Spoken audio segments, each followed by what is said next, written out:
So here's the deal. Friday night is Cincy Street Nights down at Edgewater in Cincinnati, and they've made some changes to the program that I'm really excited about. One of which is a new class called Extreme Street with a floating index between 980 and 1020, which is perfect for my Malibu. The index that we'll run on will be chosen randomly at the driver's meeting by pulling chips. So needless to say, I'm pretty excited. June Pup, not so much. Given the sleep schedule that we're both on, it was pretty early Friday morning for both of us when we pulled into the car wash. I had been up editing until about 3:30 in the morning and finally got to sleep at 4. I had my alarm set for 8 a.m. to get up and wash the car. But with as tired as I felt, I decided to just take the car into Hebron and run it through the car wash instead. The Lancer car wash down in Hebron always does a pretty good job, and I keep one of these special towels behind the seat to dry the car off after I get done. Given the color of the car, the old Malibu is pretty low maintenance when it comes to keeping it clean. Anyway, once I finished up down at the car wash, the next step was to take it to the local speedway station and top it off with some fresh E85. Typically, the fuel at this station tests pretty good during the summer. Generally, it's about 85% ethanol, and I've seen it as high as 90. But unfortunately, when I pulled up to the pumps this morning, I found myself in a little bit of a predicament. With the pumps being out of order at the speedway, I put the old Malibu into the wind headed west over to the Sheet station in Etna. The good news is I'll have fuel to race tonight. The bad news is the fuel that you get at Sheets isn't nearly as high of ethanol content as the fuel I get at Speedway. The engine in my Malibu pumps 250 psi cranking pressure, and with a 13:1 compression ratio, the ethanol content is critical when you're spraying a lot of nitrous. So that leaves me with two options. I can spray the Malibu with only one stage of the nitrous kit and probably still cover the index, or I can slow the car down and run 1150. We went ahead and loaded a fresh nitrous bottle in the car just in case. But just as we were getting ready to load up, I had somebody stop by the shop. What the hell are you doing here? I'm bringing some stuff over. Really? You must need to get out of the insane asylum down there. Oh, yeah. Now, I got to see Tanner. Is he here? I think he is. Is he? Typically, Mark only comes over in person to get away from thing 1 and 2, but this morning he came bearing gifts. Is it another coloring book? So this one, we got to connect the dots on this one. What? I don't think there was connect the dots in Jeremy's book, but that one's connect the dots. Connected dots? Yeah, connect the dots. Because we had a hell of a time yesterday. With what? With this rod connection to your brake. Evidently, Tanner and Mark went round and around yesterday trying to figure out a way to connect my brake pedal to the new strange master cylinder on the firewall. From what I understand, if Mark had any hair, he would have pulled it all out yesterday dealing with Tanner. He was saying one thing and I was thinking another, and it was all this. But I think I found it right there. Oh boy. I had to dig in the archives because I was sending all kinds of stuff over and it wasn't even close. The information I was getting, the dots weren't connected. I connected them the way I wanted to connect them, but he connected them in a different way. So I still don't think this is gonna work. put that on there. Let's try it. It's too long. What do you mean? Well, you just cut the rod down a little bit. These two bickered and argued for 35 minutes over whether or not this piece that Mark brought was going to work, and before they could come to a definite conclusion, we all had another problem walk through the door. What the hell are you doing? Your mocha fucky auto's now in a carburetor mug? It's a number 97, Strongbird. You see what I'm dealing with here? Yeah. Who would have ever guessed we'd have all this on a Friday morning? So you got your video up, Yeah. and I told Mark the nut kicking is about to commence. What's the channel name? That's Bucko's Vintage Works. Bucko's Vintage Works. So Mark comes down here this morning. He's got a connect the dots book for Tanner. You got him a freaking coloring book yesterday. We struggled with this all day, all afternoon yesterday, like 10 trips. And I have plenty to do this weekend. Eventually, we managed to get all the cars loaded and get on the road to Edgewater down in Cincinnati. By the time we pulled in and started unloading the cars, I still hadn't made a decision on what class I planned to run the Malibu in this evening. As usual, we were running late, and by the time I got through tech, I was running short on time to make any test hits before eliminations. All right, so we got through tech, no trouble there. And I went ahead and put the car at 1150 index tonight because I didn't get the fuel I wanted earlier today. I don't really want to have to spray this thing hard. I don't know what the index is going to be tonight for the Extreme Street or something like that. I think that index is a floating index. It's supposed to be between 980 and 1040 or something like that. And that's fine. I mean, I could have done that, but the other thing is it doesn't have a roll bar in it. And I don't like putting people in bad positions. And when somebody like me comes in and starts making 9 or low 10-second passes in a car that doesn't have a 6-point roll bar, it puts everybody at the track here in a bad position. People call Division III and start bitching and try to get me thrown out. It's not worth it. So especially since I don't have the good fuel in the car tonight, I'm just gonna go ahead and run an 1150 index. Now what I have to do that is I disconnect the secondaries on the carburetor, leave the timing turned down, and leave it in drive and let it shift itself, and it should run pretty close to 1150. We're just here to support this event, support the track, and try to have fun. I've outfitted my ATM carburetor with an adjustable secondary linkage that's easily removable. So with the secondaries disconnected and leaving the transmission in drive, the Malibu slows from 1060s to about 1140s.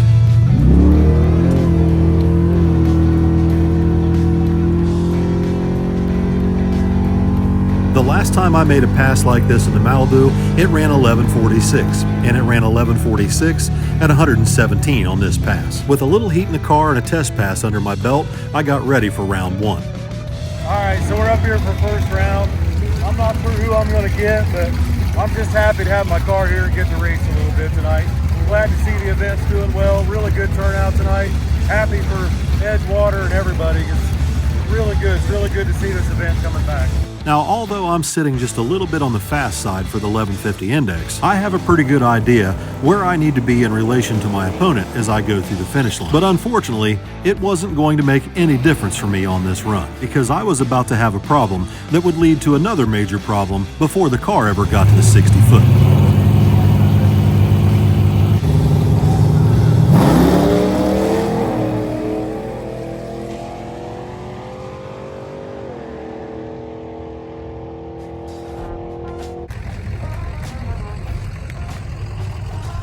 I don't know, I think I broke something in the transmission. Aw. And I broke my steering wheel. What? Look at that. Oh no. It broke the steering wheel first and I got back in it. And then the transmission broke. I didn't see anything on the track. Yeah, I don't think anything's Jeez. leaking. Look at that. Clean break. If you got reverse, why don't you just back on out?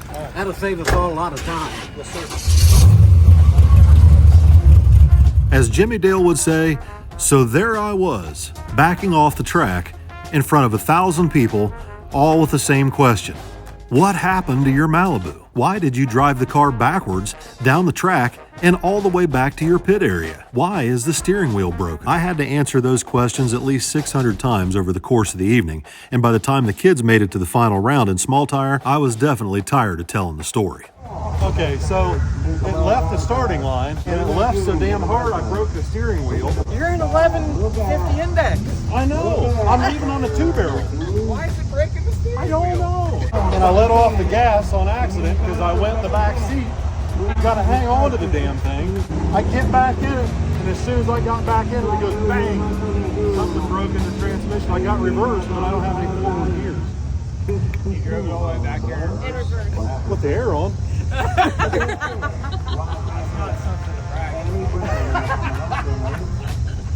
he got it back here.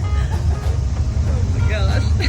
Hey, whatever. Jim had to go. I better. Oh, good grief. Perfect. Good job, dude. Perfect. Good job, baby. Come on. Shoving. All right, good morning, everybody. It is Sunday. Let's see, we got back from Cincy Street Nights about 3 o'clock in the morning. Malibu's still in the trailer. I haven't unloaded it yet. We backed it in the trailer because that car's too heavy to push. Anyway, today's kind of a big day. Brian from Classic G-Body Garage is coming down to pick up all these Monte Carlo parts, everything that we basically took out of the Monte Carlo. I sold all that stuff to Classic G-Body Garage, and he's coming down this morning to pick up the engine, the transmission, the original clutch, bell housing, clutch pedal, all the front brake parts, all that stuff. Like everything I've taken out of this car, for the most part. I'm keeping some of the stuff, but for the most part, the drivetrain is all leaving. And then John Minerchik from not Columbus, Catlettsburg, Kentucky, is coming up with that big block Ford. Do you remember a couple of videos back, I went down to Kentucky and we took a little test drive in that 64 Mercury Marauder? Well, John's got the engine out of it and he's headed up here this morning to drop it off. So once John gets here, we're gonna take a little trip up to Uncle Bob's and go visit him for a minute. And here we go. Hey, what's happening, man? How you doing? Classic G-Body Garage shows up at a Ford? Sure does, yeah. Grandfather's old truck. Okay, I Keep it in got the you. family. All right, well, I got 2 four-legged heathens in the garage in there. Don't touch either one of them until I explain which one you can pet and which one you can't. All right. Shortly after Brian showed up, Buckwheat pulled in his fire truck to lend a hand. And after a quick introduction to June and Chivy, Brian came in to check out the Monte Carlo and explain what he plans to do with the drivetrain.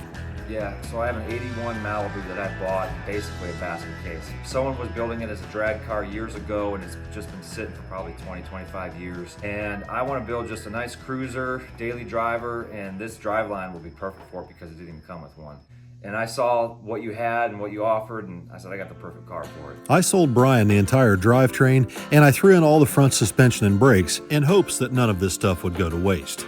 So everything's here. I mean, the drive shaft's in the shop someplace, I think, but even the stock brake lines are still intact, like nothing was cut. Yeah, I mean, this car's pretty clean. You can tell it's clean. We fired up the skid loader and started sorting things out and figuring out which pieces need to go in first and what pieces we'll put in the truck last. Although the original drivetrain in my Monte Carlo wasn't desirable to me, the fact that all these parts are still in good condition and Tanner kept everything organized means that these parts are desirable to Brian. Got all miscellaneous nuts and bolts right there. As we were loading up the last few pieces and parts of my Monte Carlo, John Manerchik and his friend Steve were pulling in the driveway in his Ford pickup with that 502 big block Ford loaded in the back. John was pretty excited to be here in person and even more excited for the opportunities that lay ahead. Thank you so much.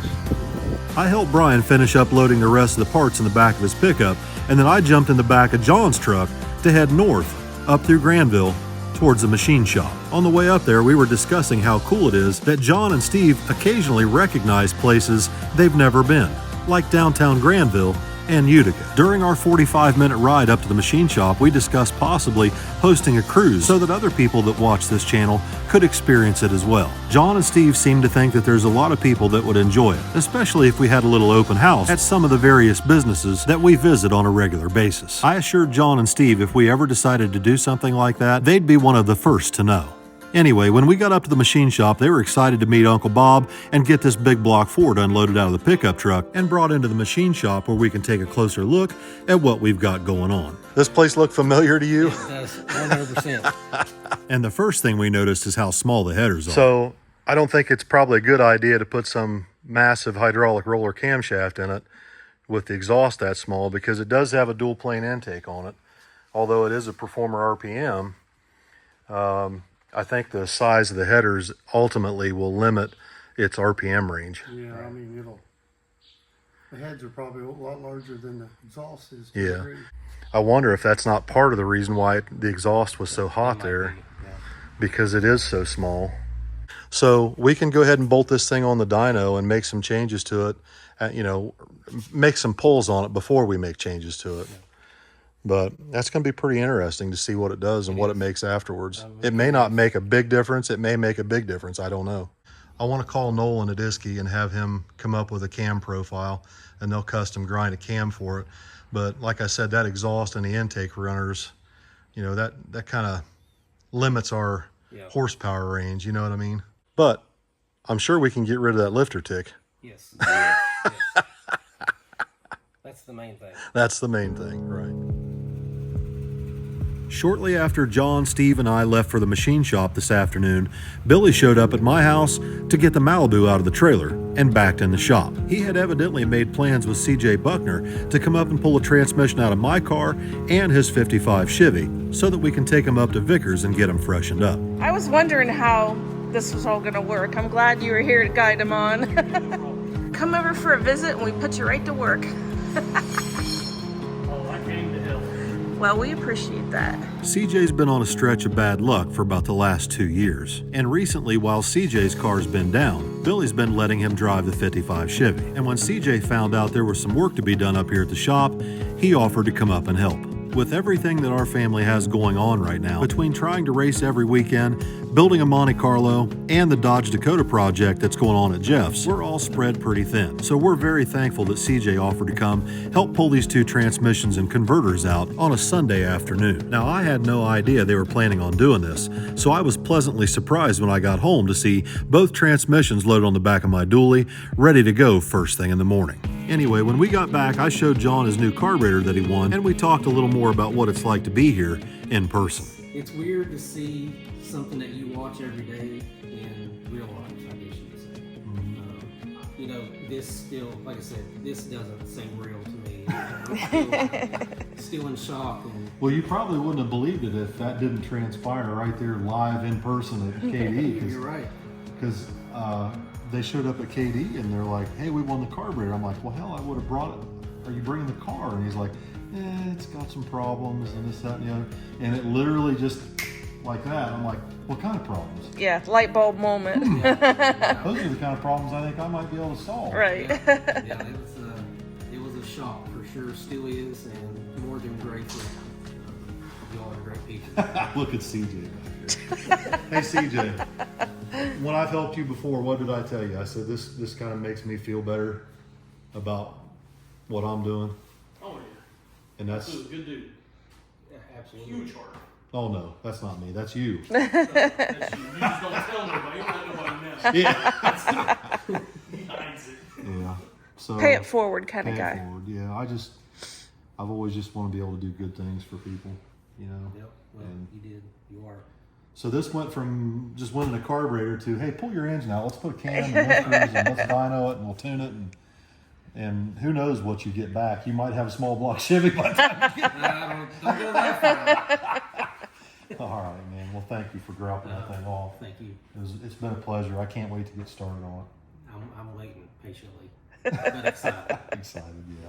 I would be too. That's going to be really cool. Yes, it is. All right, so that brings us to Monday morning. And Billy and I jumped in the dually and headed straight up to Alliance, Ohio to drop those 2 transmissions off at Dion Vicker's shop. He's always taken really good care of us. Dion and his family started this business many years ago. As drag racers and avid dirt track fans, Dion and his brother definitely understand what it's like to be in a 911 situation in the middle of racing season. As a side note, if you decide to go up to Dion's and drop a transmission off, you should be prepared to get acquainted with Trooper. Trooper is in charge of security, and he takes his job very seriously. Anyway, once we got the transmissions unloaded, I explained to Dion what I thought has happened with mine. I think what happened was I broke the steering wheel first. And when I broke the steering wheel, I accidentally let off the gas for a second and then got back on the gas real hard, real quick. And I think that jolt back and forth on that planetary gear set, I think that's what broke it. Outside of that, I don't think there's anything wrong with it other than probably needs freshened up. It's got some miles on it. Yeah, we'll get to it. We'll see what's going on. All right, buddy. Thank you, Dee. You're welcome.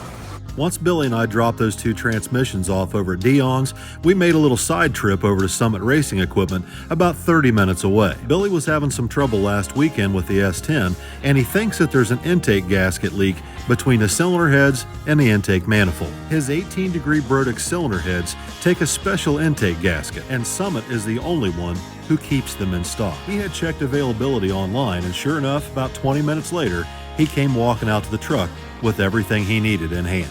Finally, after a long day of being on the road, it was time to head home. And rather than jumping on the interstate, Billy and I decided to take the scenic route. You never know. One of these days, if we host a big cruise, we may take this route up to Summit Racing Equipment in Tallmadge, Ohio. This route would definitely be beautiful in the fall when the leaves are changing. So if you're watching this video and you'd like to take a cruise with us maybe later this fall, hit us up in the comments. Let us know what you think. Because personally, it sounds like a great idea to me. All right, so that brings us to Tuesday, and we're back at the shop trying to make some progress on my Monte Carlo. Tanner has the engine, clutch, and bell housing ready to go. The rear end and all the rear suspension is completed with RideTech lowering springs in the back. He's also got all new brake lines run on the rear axle, and he's almost done plumbing the brake lines from the master cylinder down to the line lock. The next major task we've got is the air conditioning system. So we broke open the vintage air kit and started mocking up the new air conditioning box that hangs on the firewall. Tanner was able to salvage the old gasket, and so we plan on reusing it when we permanently install the AC box on the firewall for the last time. Right now, we're just trying to get an idea how everything fits together before we attempt to put the dash back in the car permanently. Now, I know a lot of people wouldn't bother putting air conditioning back in a car like this, but the fact of the matter is, I plan on driving this car just like I do my Malibu, anywhere and everywhere I want to go. I want the car to be as comfortable as possible, regardless whether it's 100 degrees or 50. Now, if you've been following this build for any amount of time, you already know that after I made the trip to Florida for Sick Week and then drove the Malibu home from Florida, I knew that I wanted to have my own drag and drive car. And although the Malibu is a lot of fun and relatively quick for what it is, I found a lot of inspiration in a friend of mine's car that I met at Sick Week. This turbocharged Pontiac-powered 65 GTO, owned by my friend Richard Guido from Canada, is the sole reason I bought this factory 4-speed 78 Monte Carlo. All right, so Mr. Tanner, where are we on this project now? We've had to take that cover back off the firewall because there's some trimming you need to do. Yeah, with the model of what they got for vintage air, it gives you what you need to cut off, like right. tabs and stuff like that to make room. So there is some slight modifications to the firewall. Yeah. To put this kit in. Yeah, because this is a like these are for the factory unit to sit on. Yeah. Support it and stuff. Yeah. And apparently these don't need the factory supports. Okay. So brake lines are done. Yep. We can probably go ahead and bleed brakes tomorrow, maybe. Yeah, we could do that. It could have brakes. We've got it back on its wheels and tires. Mm-hmm. I'm not sure about the rear springs. Yeah, this still sits a little high. It still sits pretty high. Now, obviously, when you set the engine transmission back in it, it's going to set a little bit lower, even in the back, but they're pretty stiff. Yeah, I don't think the way you want it to sit, it's not gonna get any lower. Yeah, we're probably going to have to do something there. I'm not sure those springs are going to work out, but we'll see. We won't know until the car's all finished. Yeah. But because there's still a substantial amount of weight out of this thing, and then there's still some weight we're going to add to the back, but we've got to move the battery, the trunk, and there's a few things that are going to go back there, but I don't know. I'm not so sure that those springs are going to work. Yeah, and it's not like it's a big deal to take the springs out of it, and all I got to do is unhook the shocks and let the rear end hang a little bit. Yeah, we can just change springs out of it. So we're still maybe looking for some rear springs. We can get brakes up on it probably tomorrow. Once the vintage air kit is in the dash or behind the dash, I think we can go ahead and put the hood back on it and take it to Michigan. Like, it's getting really close. It is. It's getting to the point where I can almost set the motor down in it if we really wanted to. Yeah, we might be able to do that tomorrow too, huh? I don't know. We'll see. We've got a lot of things we can do. I think we've got pretty much all the parts we need to do what we're going to do. Yeah, just a couple small things here and there, I'm just assuming. But, I mean, we pretty much could put it to where motor's in, transmission's in, and I can figure out where that cross member goes and see where our the shifter is. Yeah. And figure out our plumbing for the hydraulic clutch. We still got to figure that out. But for the most part, this thing's getting really close to going to bipolar. Sure is. I'm excited. I'm excited to get this out of here, and I'm tired of looking at it for a little while. I know you are. Yeah. Once it leaves, I'll be excited for it to come back. But right now, I'm not excited to walk in here every day and keep working on it. It's getting old, isn't it? I understand. So once this thing gets out of here, I'd really like to work on Vicky's El Camino and get that 327 and the 700 R4 put in it. Yep. And, obviously once the transmission comes back for the Malibu, we'll have to shift gears and get the Malibu put back together. And I'm probably going to have to steal the steering wheel off this car to put in the Malibu for this weekend. Yep. This one's a little thicker. It shouldn't break. This one's thicker? Yeah, I think it's a little bit thicker than the other one in the Malibu. I don't know. Actually, it might not be. I don't think so. I think they're the same. Well, at least it's not welded right here. Right. All right. Well, we're getting close. Every day gets a little closer. Everything's looking really good. I'm pretty happy with it.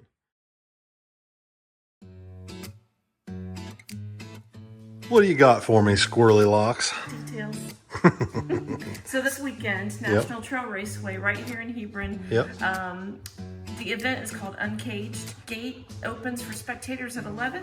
It's $25 to get in.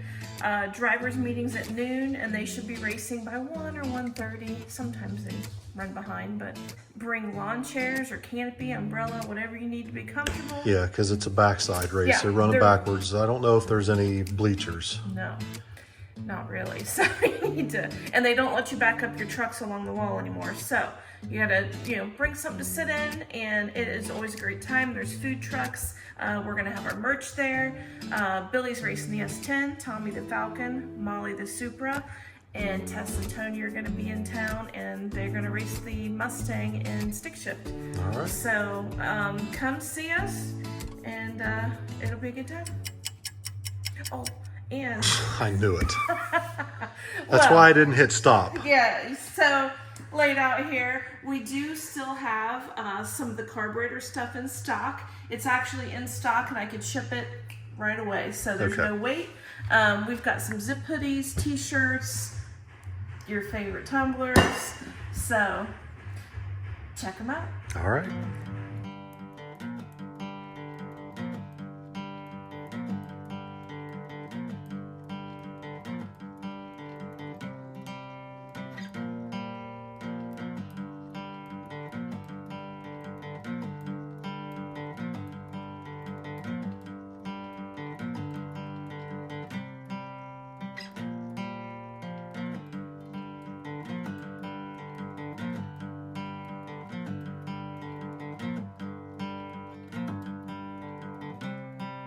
Come over for a visit, and we put you right to work.